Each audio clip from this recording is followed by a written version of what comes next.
एका high profile आत्महत्या प्रकरणातील एक अत्यंत वॉन्टेड आरोपी जो 10 दिवसांपासून पोलिसांना गुंगारा देत होता, जो पुणे, मुंबई, रायगड, दिल्ली अशी 4 शहरं ओलांडून थेट नेपाळच्या सीमेपर्यंत पोहोचला, ज्याच्यासाठी पुणे आणि पिंपरी चिंचवड पोलिसांची मिळून तब्बल 9 पथकं म्हणजे शेकडो पोलीस कर्मचारी अक्षरशः जंग पछाडत होते।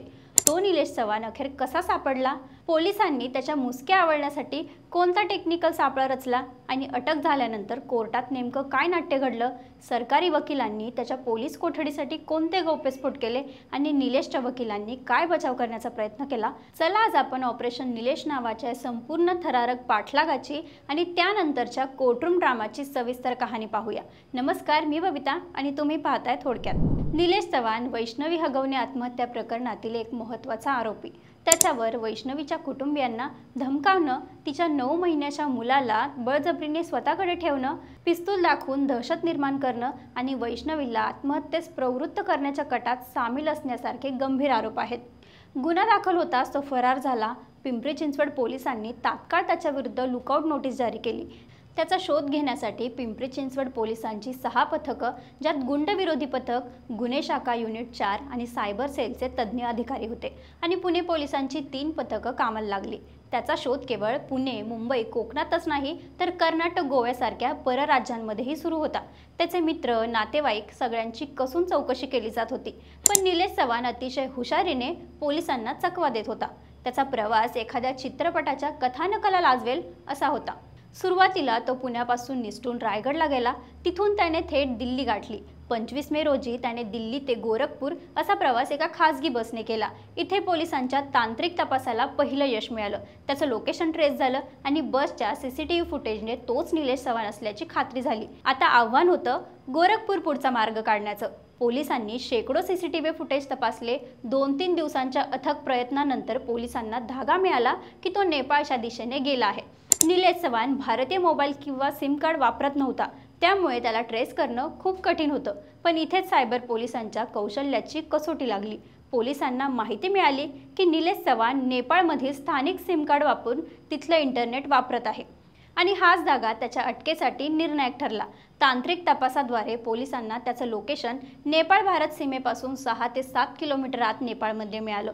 तो 25 मेच्या दुपारपासून 30 मेपर्यंत नेपाळमध्ये काठमांडू आणि भैरहवा या ठिकाणी मुक्कामी होता। पोलिसांची पथकं तात्काळ नेपाळ सीमेकडे रवाना झाली। 29 मे रोजी त्याच्या मालमत्तेवर जप्तीची नोटीस बजावण्यात आली होती, त्यामुळे त्याच्यावरचा दबाव आणखी वाढला होता।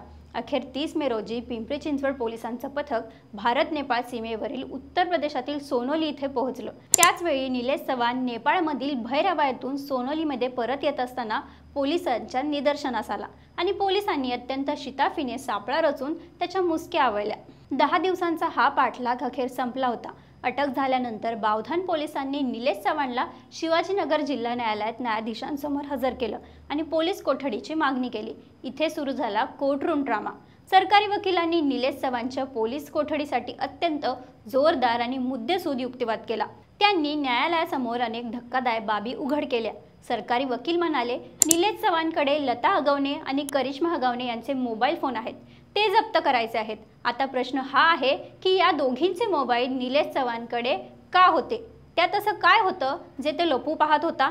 पुढे वैष्णवीचा छळ कसा करण्यात आला, तिला आत्महत्येस प्रवृत्त करण्याचा कट कसा रचण्यात आला याची सखोल चौकशी करायची आहे आणि या कटात निलेश चव्हाणने करिश्माला कशा प्रकारे फूस लावली आहे हेही तपासायचं आहे। म्हणजे पोलीस निलेशला केवळ एक मदतनीस नाही तर कटाचा एक भाग मानत आहेत। सर्वात महत्त्वाचा मुद्दा होता वैष्णवीच्या बाळाचा। सरकारी वकील म्हणाले, वैष्णवीचा बाळ निलेश चव्हाणने स्वतःकडे कोणत्या अधिकारात ठेवलं होतं याची चौकशी करायची आहे। तो नातलग नसतानाही त्याने हे कृत्य केलं। याशिवाय निलेश चव्हाणकडे असलेले पिस्तूल ज्याचा धाक दाखवून त्याने वैष्णवीच्या माहेरच्यांना धमकावलं होतं ते जप्त करायचं आहे। त्याच्या मोबाईलमधील डेटाही मिळवायचा आहे, कारण त्यातून अनेक गोष्टी स्पष्ट होऊ शकतात।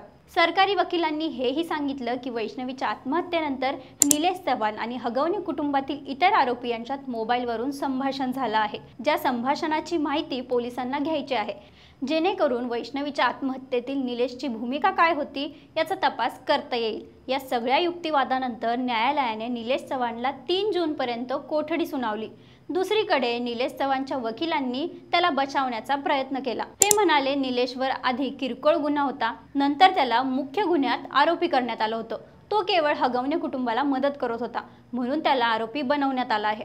त्याने त्याच्यावर दाखल असलेल्या गुन्ह्यांमध्ये नेहमी पोलिसांना सहकार्य केलं, पण 10 दिवस फरार राहणारा आरोपी पोलिसांना कसं सहकार्य करतो हा प्रश्नच आहे।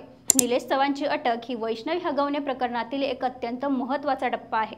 10 दिवसांचा थरारक पाठलाग, 4 राज्यांचा प्रवास, नेपाळमधील गुप्त वास्तव्य आणि अखेरीस सीमेवर नाट्यमयरित्या झालेली अटक, हा सगळा घटनाक्रम एखाद्या क्राईम थ्रिलर सिनेमापेक्षा कमी नाही। पण हा सिनेमा नाही, हे कटू वास्तव आहे। आता 3 जूनपर्यंत पोलीस कोठडीत निलेश चव्हाण काय धक्कादायक खुलासे करतो, हगवणे कुटुंबासोबतच्या त्याच्या संबंधांमागील नेमकं सत्य काय होतं, वैष्णवीच्या मृत्यूला तो प्रत्यक्ष किंवा अप्रत्यक्षपणे किती जबाबदार होता, आणि सर्वात महत्त्वाचं म्हणजे करिश्मा आणि लता हगवणे यांचे मोबाईल त्याच्याकडे काय करत होते, या सगळ्या प्रश्नांची उत्तरं मिळतील अशी अपेक्षा आहे। पण एक प्रश्न मात्र या अटकेनंतरही अनुत्तरित राहतो, इतके दिवस तो कोणाच्या मदतीने आणि संरक्षणाखाली फरार होता, आणि त्याच्या अटकेने वैष्णवीला आणि तिच्या बाळाला न्याय मिळण्याच्या दिशेने खरंच एक निर्णायक पाऊल पडला आहे का? या प्रकरणातील अन्य महत्त्वाच्या घडामोडी आम्ही तुमच्यापर्यंत पोहोचवत राहू। त्यासाठी आत्ताच आमचा चॅनल थोडक्यातला फॉलो आणि सबस्क्राईब करायला विसरू नका।